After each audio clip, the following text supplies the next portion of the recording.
స్వరము, క్రీస్తు రాకడ స్వరము, క్రీస్తు రాకడ స్వరము, క్రీస్తు రాకడ కొరకై నిన్ను సిద్ధపరచు స్వరము, క్రీస్తేసు రాకడ కొరకై సిద్ధపరచే స్వరము. వినుమా, వినిపించుమా, కనుమా, సిద్ధపడుమా. క్రీస్తు రాకడ స్వరమును కార్యక్రమను వీక్షిస్తున్న ప్రియులకు ప్రభువైన యేసుక్రీస్తు నామంలో నా హృదయపూర్వక వందనాలు తెలియజేస్తా ఉన్నాను. ఈ సమయంలో దైవజనులు ఎం రత్నకుమార్ గారు దైవవర్తమానం అందిస్తారు.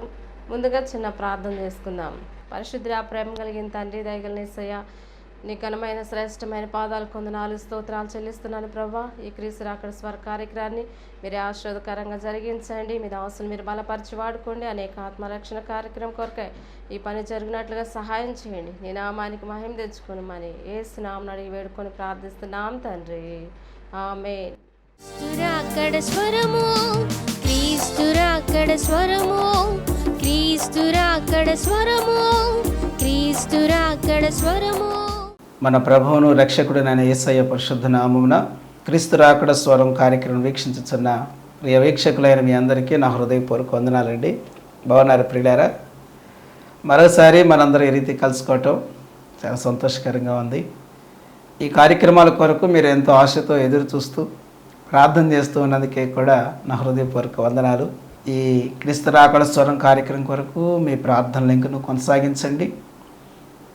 అలాగే ఈ కార్యక్రమం ద్వారా మీ వ్యక్తిగత జీవితాలు, ఆత్మీయ జీవితాలు, కుటుంబ జీవితాలు క్షేమకరంగా, ఆశీర్వాదకరంగా ఉండాలనే ఉద్దేశంతో, అదే సమయంలో ప్రభు రాకడ కొరకై మీరు సిద్ధపరచబడాలి అనే ఉద్దేశంతో నిర్వహించబడుతున్న ఈ కార్యక్రమాల పట్ల మీరు కూడా శ్రద్ధను కనపరిచి మేలు పొందుతూ ఆత్మీయ జీవితంలో వృద్ధి చెందాలని ప్రేమతో మనం చేస్తున్నాను.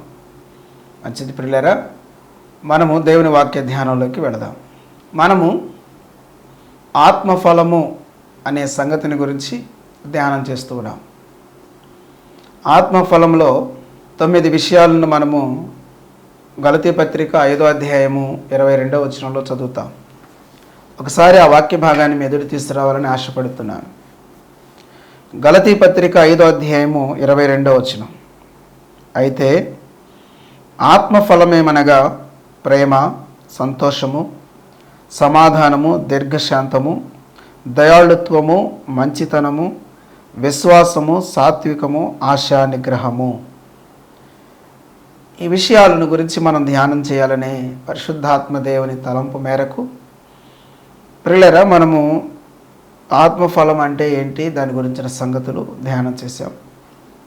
ఆత్మఫలంలో ఉన్న ఈ 9 విషయాలను మనం ధ్యానం చేయాలనే ఉద్దేశంతో ప్రేమను గురించి మనం ధ్యానం చేస్తున్నాం. ప్రేమను గురించి, ప్రేమ యొక్క లక్షణాలు ఏమిటో మనము అపోస్తలుడైన పౌలు గారు కొరింథీయులకు రాసిన మొదటి పత్రిక 13వ అధ్యాయంలో ప్రేమ యొక్క లక్షణాలు చాలా స్పష్టంగా చక్కగా తెలియచేశారు.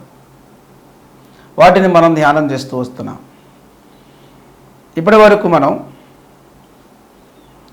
ప్రేమ ఏం చేస్తుంది, ప్రేమ ఎలా ఉంటుంది, ఎలా ప్రవర్తిస్తుంది అనే పాజిటివ్ లక్షణాలు మనం చూస్తూ వచ్చాం. ఈ 13వ అధ్యాయంలో, కొరింథీయులకు రాసిన మొదటి పత్రిక 13వ అధ్యాయంలో నెగిటివ్ లక్షణాలు కూడా పౌలు గారు ఇక్కడ రాస్తూ ఉన్నారు. వాటిని ఇప్పుడు మనం ధ్యానం చేద్దాం. నెగిటివ్ లక్షణాలు అని అంటే అర్థం ఏంటంటే ఏమి చెయ్యదో, ఎలా ఉండదో దానిని నెగిటివ్ లక్షణాలుగా మనము ఈ 13వ అధ్యాయంలో వాటిని ధ్యానం చేయబోతున్నాం. వీటిని గురించి కూడా మనం ముందుగానే చెప్పుకున్నాము. నెగిటివ్ లక్షణాలు, పాజిటివ్ లక్షణాలు. పాజిటివ్ లక్షణాల గురించి మనం ధ్యానం చేయటం జరిగింది. ఇప్పుడు ప్రేమ ఏం చేయదో, ఎలా ఉండదో మనము ఈ కొరింథీయులకు రాసిన మొదటి పత్రిక 13వ అధ్యాయంలో నుంచి కొన్ని విషయాలు మనం చూద్దాం. దేవుని వాక్యాన్ని చదువుదాం. అపోస్తలుడైన పౌలు గారు కొరింథీయులకు రాసిన మొదటి పత్రిక 13వ అధ్యాయము 4వ వచనంలో చూస్తే, ప్రేమ దీర్ఘకాలం సహించును, ప్రేమ దయ చూపించును, ప్రేమ మత్సరపడదు. ప్రేమ దయ చూపించును, దీర్ఘకాలం సహించును అనే విషయాలు పాజిటివ్. ప్రేమ ఏం చేయగలుగుతుందో, ఏం చేసిందో ఆ విషయాల గురించి తెలియచేసే విషయాలు అవి. ప్రేమ మత్సరపడదు, ఇది నెగిటివ్ లక్షణాలు అన్నమాట. ప్రేమ ఏం చెయ్యదో, ఏం చేయలేని పరిస్థితులు దానికి ఉంటుందో దాని గురించిన విషయాలు మనము ఈ 13వ అధ్యాయంలో 4వ వచనంలో చదువుతున్నాం. మొదటిది, ప్రేమ మత్సరపడదు. ఈ మత్సరపడదు అనే దానికి గ్రీకులో వ్రాయబడిన పదం ఏంటంటే జెలు అనే పదం వ్రాయబడింది. జెలు అనే మాటకు అర్థం ఏంటంటే మన వాడుక భాషలో చెప్పాలని అంటే కడుపు మంట అని అర్థం. మత్సరము అనే మాట దాని వాడుక భాషలోకి తీసుకొస్తే ఎలా ఉంటుందంటే కడుపు మంట. బైబిల్లో కనుక మనం గమనించినట్లయితే ప్రియులారా, కొన్ని సంఘటనలు మనకు కనబడుతుంటాయి. ఉదాహరణకి ఆదికాండం 4వ అధ్యాయంలో కయీను హేబేలు గురించిన విషయాలు మనకి కనబడతాయి. దేవుడు హేబేలు యొక్క అర్పణను దేవుడు అంగీకరించాడు. కయీను అర్పణను దేవుడు అంగీకరించలేదు. ఇప్పుడు కోపడాల్సి వస్తే కడుపు మంట ఎవరి మీద రావాలి?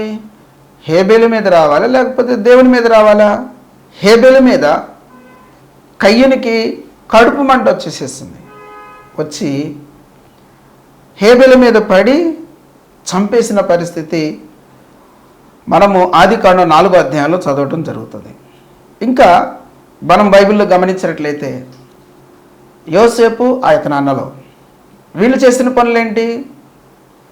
యోసేపు మంచి వస్త్రాలు ధరించినందుకు, యోసేపుకు దేవుడు యోసేపు యొక్క భవిష్యత్తును చూపించినందుకు, దానికి కూడా వీళ్ళకి కడుపు మంట వచ్చేసేసి ఎంత బాధ పెట్టాలో అంత బాధ పెట్టారు. వాళ్ళ యొక్క కడుపు మంట చల్లార్చుకున్నారు. ఎంతగా వేధించారో, ఎంతగా ఇబ్బంది పెట్టారో, ఏకంగా అమ్మి వేసేసేసుకున్నారండి. తమ్ముడిని అమ్మి వేసుకున్నారు. అంత కడుపు మంట వచ్చేసేసింది యోసేపు అంటే. ప్రియమైన దేవుని బిడ్డలారా, ఇంకా మనం గమనించినట్లయితే దానియేలు జీవితంలో కూడా ఇటువంటి పరిస్థితులు మనకు కనబడతాయి. దానియేలు అధికారులు. దానియేలు జీవితం చాలా అద్భుతమైనది. మనం చదువుదాం, చూడండి. దానియేలు గ్రంథం 6వ అధ్యాయము 4వ వచనాన్ని చదువుదాం. అందుక ప్రధానులను అధిపతులను రాజ్యపాలన విషయంలో దానియేలు మీద ఏదైనా ఒక నింద మోపవలన ఉండి తగిన హేతువు కనిపెట్టుచుండిరి గాని దానియేలు నమ్మకస్తుడై ఏ నేరమైనను ఏ తప్పైనను చేయువాడు కాడు గనుక దానియేలులో తప్పైనను లోపమైనను కనుగొనలేకపోయిరి అని చదువుతున్నాం. దానియేలు ఎంత అద్భుతమైన జీవితాన్ని జీవించాడో మనం ఇక్కడ చదువుతున్నాం. దానియేలులో ఒక తప్పు కానీ, ఒక లోపం కానీ, అవిధేయత కానీ, తిరుగుబాటు స్వభావం కానీ ఎక్కడా కూడా దానియేలు జీవితంలో మనకి కనపడట్లేదు. మనం కాదు. ఆ రోజున అతనిని ఒక డిటెక్టివ్ గనక పరిశోధన చేస్తున్నప్పుడు ఎక్కడ క్లూ దొరికిద్దా, ఎక్కడ అవకాశం దొరికిద్దా అని వెతుకితే ఎక్కడో చోట దొరికింది. డిటెక్టివ్ పరిశోధకుడు పరిశోధించినట్లుగా పరిశోధించారు దానియేలు జీవితాన్ని. దానియేలు ఎంత గొప్పవాడు అని అంటే తన జీవితంలో తప్పైనను లోపమైనను నేరమైనను ఏమీ లేని జీవితాన్ని జీవించాడు. కడుపు మంట తట్టుకోలేకపోయారు. ఇక ఎక్కడ దొరుకుతాడు అని అంటే ఇతను దేవుని విషయంలో మాత్రమే దొరుకుతాడు, ఇంకే విషయంలో దొరకడు అని చెప్పేసేసి రాజుగారి దగ్గర దానియేలు మీద చాడీలు చెప్పి మనం రాజుగారి మనసును మార్చలేమని ఒక శాసనం పుట్టించి దానియేలుని సింహబోన్లో వేయించడానికి ప్లాన్ చేశారు. ఆ ప్లాన్ సక్సెస్ అయింది, చక్కగా వేయించారు. కానీ దేవుడు వాళ్ళ యొక్క ఆలోచనను కొంచెం కూడా సఫలం కాకుండా ఆశ్చర్యకరమైన కార్యాన్ని దానియేలు పట్ల జరిగించినట్లుగా చూస్తాను. వారు ఊహించింది ఒకటి, అక్కడ జరిగింది మరొకటి అన్నట్లుగా దానియేలు జీవితంలో చూస్తాం. దానియేలు వృద్ధి చెందటం, దానియేలు యథార్థంగా ఉండటం, దానియేలు పరిశుద్ధంగా ఉండటం, నమ్మకముగా ఉండటం అనేది వారికి నచ్చలేదు. ఎంత ఆశ్చర్యం అండి. ఒక డ్యూటీ చేస్తూ ఉన్నప్పుడు, ఒక బాధ్యతాయుతమైన పనిలో బాధ్యతలో ఉన్నప్పుడు నమ్మకత్వం చాలా విలువైంది కదా. దేవుని బిడ్డలారా, మనము కయ్యను హేబేలు గురించి చెప్పుకున్నాం, యోసేపు అన్నల గురించి చెప్పుకున్నాం, బాగానే ఉంది.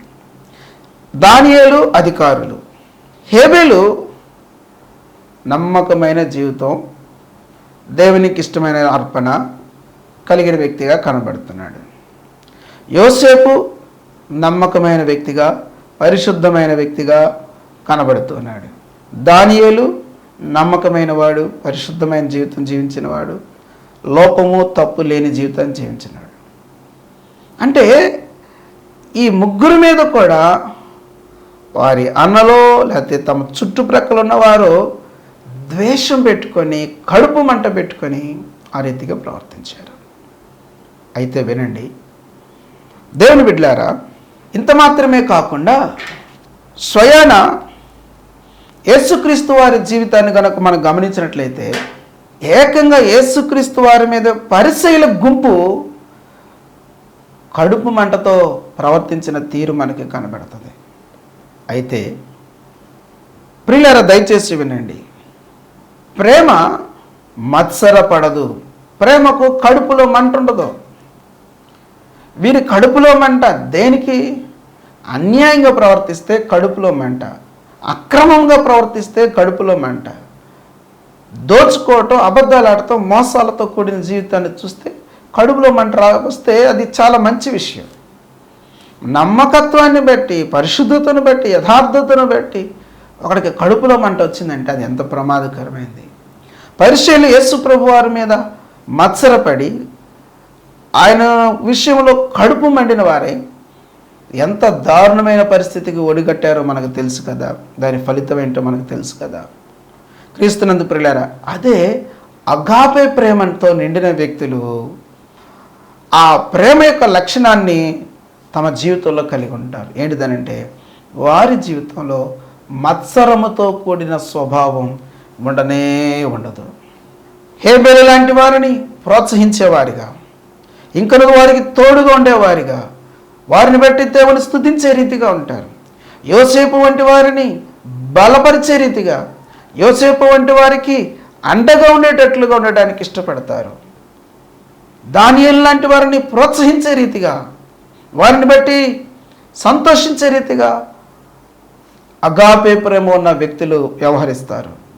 అగాపే ప్రేమ ఉన్న వ్యక్తులు యేసయ్య పాదాల చెంత తమ జీవితాన్ని ధారపోస్తారు.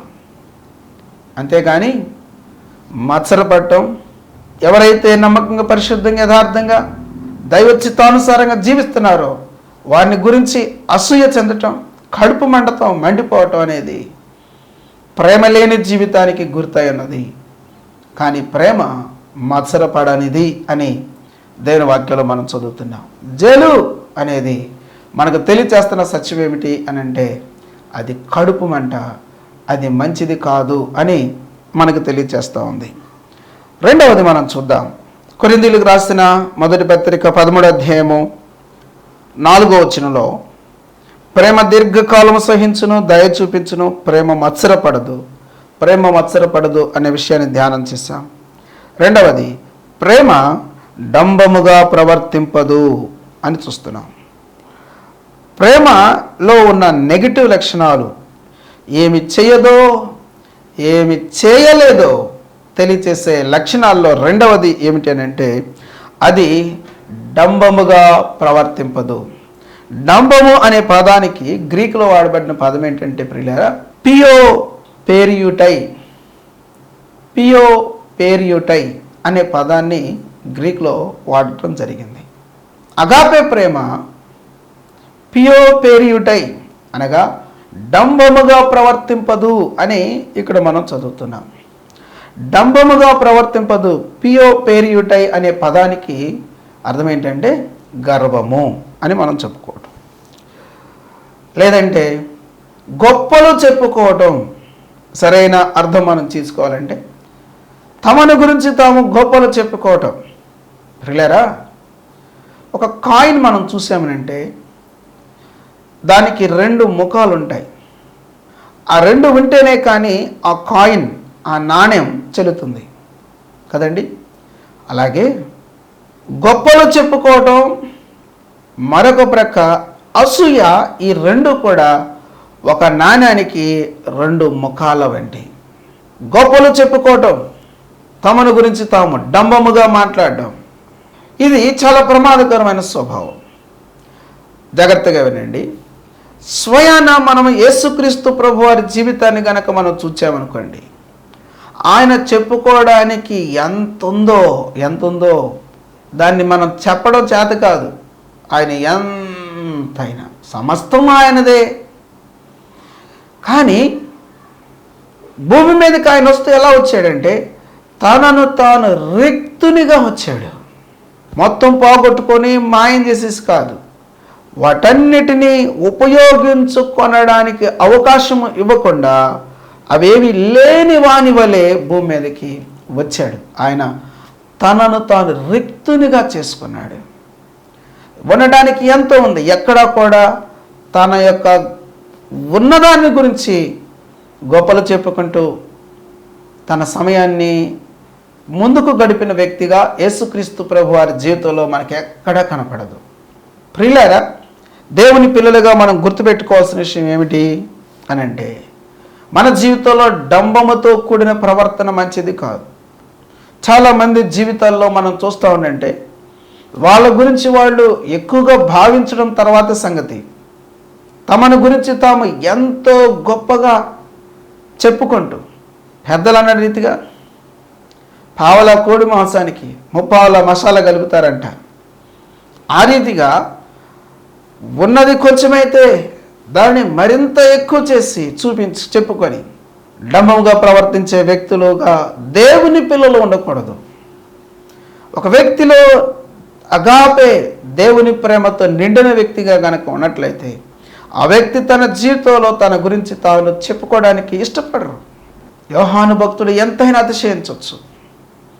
ఆయన పలికిన మాట ఏంటంటే, నేను తగ్గవలసినది ఆయన హెచ్చవలసినది, ఆయన చెప్పుల వారు విప్పుటకైనా నేను యోగ్యుడను కాను అని చెప్పాడు.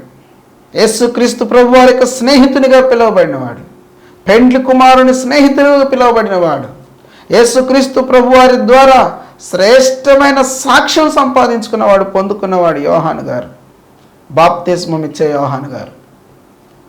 కానీ తనను గురించి తాను గొప్పగా డంబంగా మాట్లాడుకోవడానికి అవకాశం ఇవ్వలేదు. దేవుని బిడ్డలారా, మనము గొప్పలు చెప్పుకోవడం కాదు, యేసుక్రీస్తు ప్రభు వారి యొక్క గొప్పతనాన్ని మనం చెప్పడం కొరకు మనం పిలువబడ్డాం. పేతురు రాసిన మొదటి పత్రిక 2:9 ఏం చెబుతుంది? అయితే మీరు చీకటిలో నుండి ఆశ్చర్యకరమైన తన వెలుగులోనికి మిమ్మును పిలిచిన వాని గుణాతిశయములను ప్రచురం చేయ నిమిత్తము. ఎంత అద్భుతమైన మాట! మిమ్మును పిలిచిన వాని గుణాతిశయములను ప్రచురం చేయ నిమిత్తము ఏర్పరచబడిన వంశం, పరిశుద్ధ జనం, రాజులైన యాజక సమూహం, దేవుని సొత్తైన ప్రజలై ఉన్నారని అపోస్తలుడైన పేతురు గారు ఎంత అద్భుతంగా వ్రాశారు కదా. ప్రియమైన సోదరి సోదరులారా, దైవ జనాంగమా, దయచేసి ఈ మాట వినండి. దేవుని ప్రేమతో నిండిన వ్యక్తి తనను గురించి తాను గొప్పలుగా చెప్పుకోవడానికి, లేని గొప్పలు చెప్పుకోవడం కొంతమందికి బాగా అలవాటైతే, కొంచెం ఉంటే దాన్ని ఇంకొంచెం ఎక్కువ చేసి చెప్పుకోవడం అలవాటు మరికొందరి జీవితాల్లో. అయితే దయచేసి ఈ మాటను కొంచెం శ్రద్ధగా ఆలకించండి. మనము క్రీస్తుని గురించి చెప్పడానికి, క్రీస్తు ద్వారా ఏర్పరచబడిన వంశం, క్రీస్తుకు ఆయన సొత్తైన ప్రజలం, పరిశుద్ధ జనం, రాజులైన యాజక సమూహం. ఎందుకు? మనల్ని పిలుచుకున్న వాని గుణాతిశయములను ప్రచురం చేయ నిమిత్తం. ఆయన గురించి ప్రచురం చేయాలి అనేది మన పట్ల ఆయన కలిగిన తలంపు. అయితే ఈ రోజున ఎక్కడ చూసినా క్రైస్తవులు వినబడుతుంది ఏంటి, కనబడుతుంది ఏంటంటే, తమను తాము కనబరుచుకుంటున్నారు. ఈ రోజున సాక్ష్యాలు ఏం చెబుతున్నారు? యేసుక్రీస్తు నన్ను స్వస్థపరిచాడని కాదు, అయ్యగారు ప్రార్థన చేశారు, నాకు స్వస్థత వచ్చింది, అయ్యగారి ద్వారా. నీ విశ్వాసం ఎవరి మీద? నిన్ను స్వస్థపరిచింది ఎవరి మీద? అపోస్తలుడైన పౌలు గారు కానివ్వండి, బర్నబా కానివ్వండి, పేతురు కానివ్వండి, భక్తులు కానివ్వండి, మేము మీ వంటి వారము అన్నారు. క్రీస్తునందు ప్రియులారా, దయచేసి వినండి. ఈ రోజున మనల్ని కాదు మనం ఎక్స్పోజ్ చేసుకోవాల్సింది. క్రీస్తును మన లోకానికి ప్రచురం చేయాలి, క్రీస్తును లోకానికి ప్రకటించాలి. మనుష్య కుమారుడు పైకెత్తబడాలి, మనం కాదు పైకెత్తబడాల్సింది, మనం కాదు కనిపెడాల్సింది. క్రీస్తు ద్వారా జీవితాలు బాగుపడతాయి కదా. దేవుని ప్రేమతో మనం నిండి ఉంటే ఖచ్చితంగా క్రీస్తును మనం చూపిస్తాం, కానీ మన గురించి మనం చెప్పుకోం. ఈ రోజున చాలామంది తమ సంస్థల గురించి, తమ సహవాసాల గురించి, తమ మినిస్ట్రీ గురించి ఒకటే కొట్టుకోవటం. ఎంత దారుణమైన విషయం. ప్రియమైన సోదరులారా, దయచేసి జాగ్రత్తగా ఈ మాట వినాలి. మన గురించి మనం చెప్పుకోవడం కాదు, అందుకొరకు దేవుడు మనల్ని పిలవలేదు. మనము పూర్తిగా దాగాలి, మనం పూర్తిగా మరుగైపోవాలి, క్రీస్తే కనపడాలి, ప్రజలు క్రీస్తునే చూడాలి. ఈ రోజున చాలామంది సెలబ్రిటీస్గా కనపడుతున్నారు. ఎంత దారుణం. పక్కన చెప్పులు మోసేవాళ్ళు, బైబిళ్ళు మోసేవాళ్ళు, బ్యాగులు మోసేవాళ్ళు. అవ్వ బాబాయ్, ఎంత దారుణమైన విషయం అండి. క్రైస్తవం ఎటుపోతుందో అర్థం కావట్లేదు. ఎంత వేదనకరమైన పరిస్థితులు, ఎంత దారుణమైన పరిస్థితులు. ఎందుకు ఇటువంటి దారుణమైన పరిస్థితులు సంభవిస్తున్నాయి? ఎందుకు క్రైస్తవుల డంబమునకు సింహాసనం వేసి కూర్చుండబెడుతున్నారు? అపోస్తలుడైన పౌలు గారి కంటే మనం గొప్పవారిమా? బర్నబా గారి కంటే గొప్పవారిమా? పేతురు కంటే గొప్పవారిమా? బాప్తిస్మమిచ్చే యోహాను కంటే గొప్పవారిమా? వారు తమను తాము మరుగు చేసుకున్నారు, క్రీస్తును చూపించారు. నా మట్టుకు బ్రతుకుడే క్రీస్తే, చావైతే లాభం, ఇకను జీవించేవాడు నేను కాను, క్రీస్తే. ఎంత అద్భుతమైన జీవితం జీవించారండి. ప్రియమైన సోదరులారా, ఈ రోజున క్రీస్తును మనం ప్రచురం చేయాలి. అది ఎప్పుడు జరుగుతుందంటే క్రీస్తు ప్రేమతో నింపబడితే ప్రజలకు క్రీస్తును చూపిస్తాం. బట్టలు చింపుకున్నారండి ప్రజలు, తమను ఘనపరుస్తూ గొప్ప చేస్తూ అంటే, అయ్యో మేము అటువంటి వారం కాదు, మేము అంతటి వారం కాదు, మేము మీలాంటి మనుషులమే అని చెప్పి, ఆఖరికి పరలోకమున్న దేవదూత సహితం తనకు యోహాను గారు మొక్కుతూ ఉండంటే, లేదు వద్దు సుమి అని వ్యతిరేకించిన పరిస్థితి ఉన్నది. సోదరులారా, జాగ్రత్త. మనము చాలా ఈ విషయాలు గుర్తుపెట్టుకోవాలి, చాలా జాగ్రత్తగా మనము వ్యవహరించాలి. ఈ రోజున క్రీస్తు ప్రేమ మాత్రమే ప్రజల జీవితాలు మార్చుతుంది. క్రీస్తు ప్రేమతో నిండిన వారంగా ఉంటే మనల్ని కనుపరుచుకోవడానికి కాదు, కానీ క్రీస్తును చూపించడానికి మనం వేగిరపడేవారుగా ఉంటాము అనే సంగతిని పిల్లలు ఈ సమయంలో నేను జ్ఞాపకం చేస్తున్నాను. డంబము అనేది దేవుని పిల్లలమైన మన జీవితంలో ఉండడానికి వీలేదు. దేవుని వాక్యం ఏం చెబుతుందో ఆ మాటను చదువుదాం. యాకోబు పత్రిక 4వ అధ్యాయం 16వ వచనాన్ని నేను మీ ఎదుట తీసుకురావడానికి ఆశపడుతున్నాను. ఇప్పుడైతే మీరు మీ డంబముల యందు అతిశయపడుచున్నారు. ఇప్పుడైతే మీరు మీ డంబముల యందు అతిశయపడుతున్నారు. ఎంత దారుణం, ఎంత ఘోరం. నీ గొప్పతనాల కోసం కాదు ప్రభు నిన్ను పిలిచింది. నీ గొప్పతనాలను ప్రజలకు చూపించడం కొరకు, చెప్పుకోవడం కొరకు దేవుడు నిన్ను పిలవలేదు. నిన్ను పిలిచింది దేనికోసం అని అంటే క్రీస్తును చూపించడానికి, క్రీస్తు యొక్క గొప్పతనాన్ని చెప్పడానికి దేవుడు మనల్ని పిలుచుకున్నాడు, ప్రభు మనల్ని పిలుచుకున్నాడు. కానీ డంబంలో ఏదో అతిశయపడేవారుగా మనం ఉంటున్నామని వాక్యం చెబుతుంది. ఇప్పుడైతే మీరు మీ డంబముల మీద అతిశయపడుతున్నారు. వాక్యం ఎంత ఖరాఖండిగా మాట్లాడుతుందో, ఎంత స్పష్టంగా మాట్లాడుతుందో, ఎంత తేటగా మాట్లాడుతుందో పరిశుద్ధ గ్రంథం మనతో. పరిశుద్ధాత్మ దేవుడు ఇక్కడ అంటున్నాడు, ఇట్టి అతిశయమంతయు చెడ్డది. దేవుడి వాక్యం ఎంత స్పష్టంగా చెప్తూ ఉండంటే ఏంటి మన అతిశయాలు? వింత వింత వస్త్రాలు కనబడుతున్నాయండి ఈ రోజున, వింత వింత పోకడలు కనబడుతున్నాయండి. తమను తాము గొప్ప చేసుకుంటున్న పరిస్థితులు. చివరికి పరిస్థితులు ఎలా మారిపోయినాయంటే వాక్యాన్ని చంపి బోధలు చేస్తున్న పరిస్థితి వచ్చేసేసింది.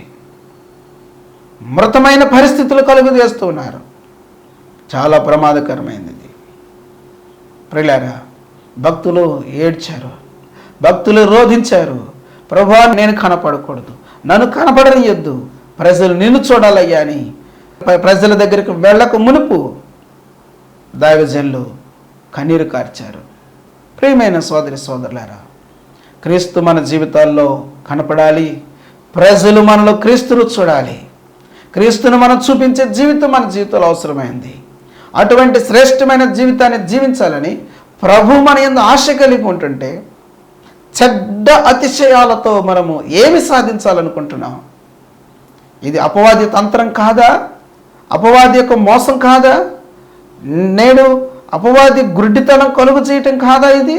ప్రియులారా, మనల్ని మరుగు చేసుకొని క్రీస్తును చూపించి క్రీస్తు దగ్గరకు ప్రజలను మనము తీసుకొని రావాల్సిన వారమైన మన దగ్గరికి కాదు, నీవైనా నేనైనా ఎవరమైనా సరే అందరం కలిసి కట్టాల్సింది క్రీస్తు సామ్రాజ్యాన్ని. వ్యక్తిగత సామ్రాజ్యాలను కాదు, మన సామ్రాజ్యాలు కట్టుకోవడం కొరకు దేవుడు మనల్ని పిలవలేదు. క్రీస్తు సామ్రాజ్యాన్ని మనం స్థాపించాలి. క్రీస్తు యొక్క రాజ్యాన్ని మనం, దేవుని రాజ్య నిర్మాణంలో పాలిభాగస్తులం, పనివారం. అందరం చేయి కలిపి క్రీస్తును చూపించి లోకాన్ని క్రీస్తు దగ్గర తీసుకొచ్చి దేవుని రాజ్యాన్ని కట్టాలి. దేవుని రాజ్య సంబంధులుగా ప్రజలను మనం మలచవలసిన బాధ్యత మనకున్నది కదా. అపవాది చేతిలో బంధించబడిన ప్రజలను, అపవాది యొక్క బంధకాల్లో ఉన్న ప్రజలను, గురిడితనంలో కొట్టుమిట్టాడుతున్న ప్రజలను క్రీస్తు దగ్గరకు తీసుకుని రావాల్సిన బాధ్యత మన భుజస్కంధాలపై మోపబడితే, ఈ రోజున అపవాది యొక్క గురిడితనంతో సొంత రాజ్యాలు కట్టుకున్న పరిస్థితి దాపురించటం ఎంత సిగ్గుచేటు, ఎంత విచారకరం. సోదరి సోదరులారా, క్రీస్తు యొక్క సామ్రాజ్యాన్ని ప్రజల హృదయాల్లో స్థాపించి అపవాది రాజ్యాన్ని కూలదోసి కూల్చిపడేసేసి ప్రజలను క్రీస్తు రాజ్య సంబంధులుగా, ప్రజలను దైవరాజ్య సంబంధులుగా చేయవలసిన భారాన్ని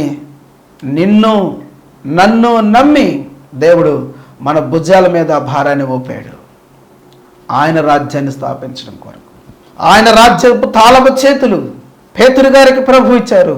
ఆ తాళాలు తీయబడ్డాయి, ఆ ద్వారాలు ఇంకా తెరవబడి ఉన్నాయి. మనము చేర్చాల్సింది దేవుని రాజ్యంలోనికి, మన రాజ్యాల్లోనికి కాదు.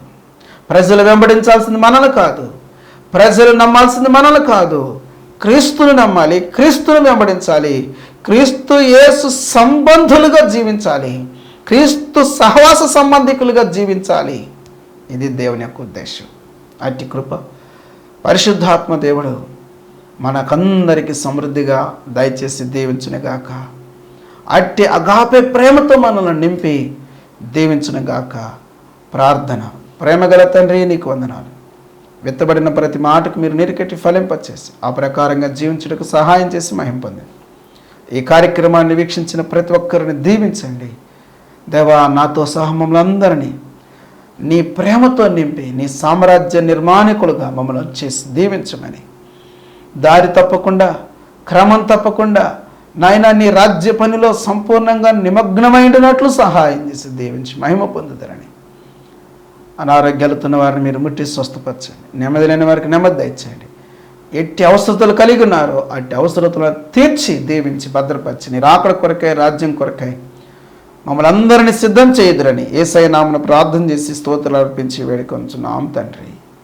ఆమేన్. త్రియేక దేవుని దీవెన, శాంతి, సమాధానం ఇప్పుడు ఎల్లప్పుడు సదాకాలం మనందరికీ తోడయండి.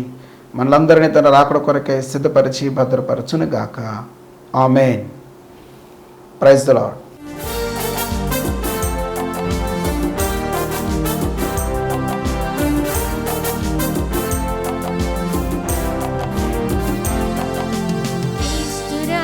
స్వరము క్రీస్తు రాకడ స్వరము, క్రీస్తు రాకడ స్వరము, క్రీస్తు రాకడ స్వరము, క్రీస్తు రాకడ కొరకై నిన్ను సిద్ధపరచు స్వరము, క్రీస్తు రాకడ కొరకై సిద్ధపరచే స్వరము వినుమా,